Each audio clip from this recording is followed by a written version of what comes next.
Hello बच्चा लोग, welcome back two lab. जैसा कि आप देख सकते हैं कि हमारा कार्डियोवास्कुलर सिस्टम जो है वो ऑन है और बहुत मज़ा आ रहा है पढ़ने में, क्योंकि काफ़ी इंटरेस्टिंग टॉपिक्स हैं। अभी तक हमने काफ़ी सारे टॉपिक्स कंप्लीट कर लिए हैं, लेकिन काफ़ी सारे टॉपिक्स अभी भी बचे हैं।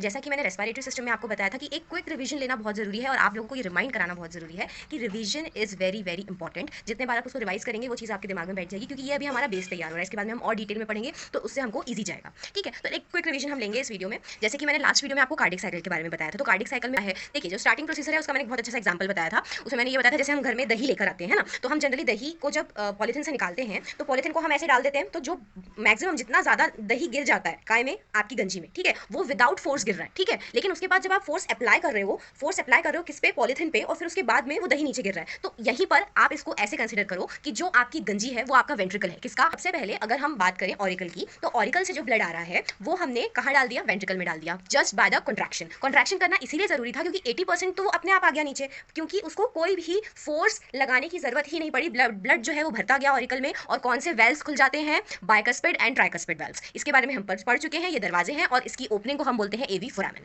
ठीक है, उसके बाद में हमको 20% जो वहां पे बचा हुआ है, कहां पर? ऑरिकल में बचा हुआ है, उसको नीचे लाने के लिए हमको फोर्स लगाना पड़ता है। जैसे हम दही निकालने के लिए फोर्स लगाते हैं कि पूरा का पूरा बाहर आ जाए गंजी में, exactly in the same way वहां पे कॉन्ट्रैक्शन होता है और फिर वो नीचे आ जाता है। सो वहां से हमारी पूरी कार्डिक साइकिल जो है वो स्टार्ट होती है, और उसको मैंने पूरा एक एक पॉइंट टू पॉइंट समझाया है। आप जाके लेक्चर लगाइए और उसको नोट्स बनाना बहुत जरूरी है। It is very very important. And the next thing we have studied from the starting. अगर हम स्टार्टिंग से बात करें तो हमने देखा था कि ब्लड एक मीडियम है हमारी बॉडी में जो न्यूट्रिएंट और सारी गैसेस को ट्रांसपोर्ट करता है।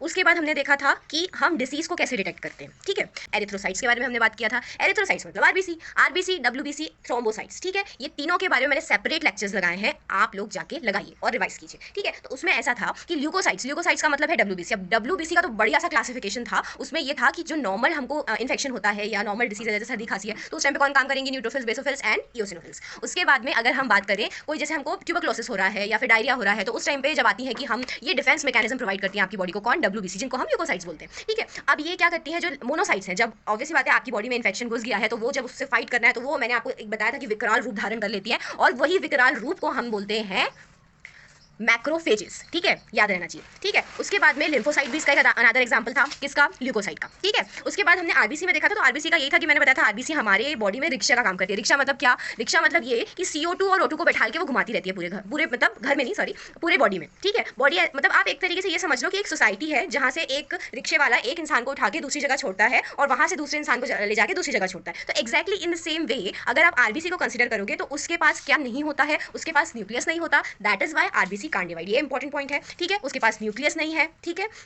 अब उसके पास है क्या? उसके पास हीमोग्लोबिन है, उसके पास हीम प्लस ग्लोबिन। याद रखना, हीम प्लस ग्लोबिन, यानी iron and globin. Globin is a protein और वो क्वाटरनरी टर्शरी स्ट्रक्चर है, काफी कॉम्प्लेक्स स्ट्रक्चर है। उसके बारे में भी हम बाद में पढ़ेंगे। अभी हमारा फोकस कार्डियोवास्कुलर सिस्टम पे है तो हम उस पर ध्यान देंगे।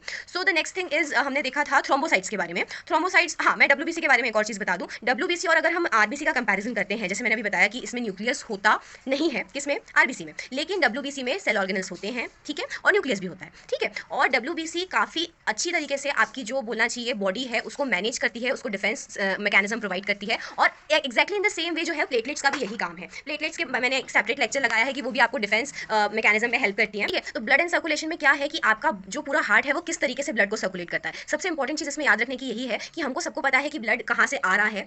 इम्प्योर ब्लड, ऑब्वियसली बात है, डीऑक्सीजनेटेड ब्लड अगर आपके वेंट्रिकल में आएगा, कौन से वेंट्रिकल में आएगा? राइट। सबसे पहले तो राइट ऑरिकल में आएगा, फिर राइट वेंट्रिकल में आएगा। ठीक है, उसके बाद में आपको इस पूरी प्रोसीजर में जो ब्लड एंड सर्कुलेशन का जो पूरा मैंने लेक्चर लगाया है, इसमें मेन चीज जो याद रखना है वो तो सब हमको याद है कि सिस्टेमिक एओर्टा के थ्रू आता है और फिर यहाँ से पल्मोनरी वेन के थ्रू लंग्स में जाता है, ये पूरी प्रोसीजर। लेकिन जो मेन चीज हमको याद रखना है, जिसमें जनरली गलती हो जाती है, कि वेन का मतलब होता है, वेन क्या कैरी करती है? वेन कैरी करती है impure blood, that means deoxygenated blood. Okay, and the artery carries the oxygenated blood. लेकिन pulmonary vein and pulmonary artery में डिफरेंस है। क्या डिफरेंस है? डिफरेंस नहीं, एक्सेप्शन है। एक्सेप्शन ये है कि पल्मोनरी वेन कैरी करती है प्योर ब्लड और पल्मोनरी आर्टरी कैरी करती है इम्प्योर ब्लड। तो ये चीज इसमें याद रखना बहुत जरूरी है। बस यहाँ पे आपको कंफ्यूजन नहीं होगा, अगर आप रिपीट करेंगे, बार बार पढ़ेंगे तो दिमाग में बैठ जाएगी बात। उसके बाद में हमने ये देखा था कि हमारा द सेंट्रीफ्यूगेशन प्रोसेस। तो सबसे पहले तो सेंट्रीफ्यूज मशीन होती है, और सेंट्रीफ्यूगेशन प्रोसेस क्या होती है वो मैंने बहुत क्लियरली बताया था अच्छे से आपको, कि अगर आप कंसिडर करो एक खिलौना है, ठीक है, उसको मैंने एक डब्बे में रख दिया और उसको मैंने एक मशीन में डाल दिया जो उसको 1000 बार घुमा रही है। ठीक है, उसके जो सारे पार्ट्स हैं वो काफी टाइटली एकदम बोलना चाहिए फिक्स्ड है, लेकिन जब वो 1000 बार घुमाएगी तो उसके पर कच्चे उड़ जाएंगे। Exactly in the same way आपका ब्लड है, जो ब्लड है वो दिखता लिक्विड है लेकिन उसके अंदर सेल्स हैं। जब आप माइक्रोस्कोप के अंडर स्टडी करते हो तो आपको पता चलता है, तो जो भारी वाली सेल्स है वो नीचे सेडिमेंट हो जाती हैं, बीच में आपकी बफी कोट बनती है जो कि प्लेटलेट्स रहती हैं, ठीक है। उसके बाद में आपका जो ऊपर वाला पार्ट है प्लाज्मा, वो उसके थ्रू हम डिसीज को आइडेंटिफाई करते हैं। प्लाज्मा की कंपोजिशन का उसका पूरा मैंने सेपरेट लेक्चर लगाया है,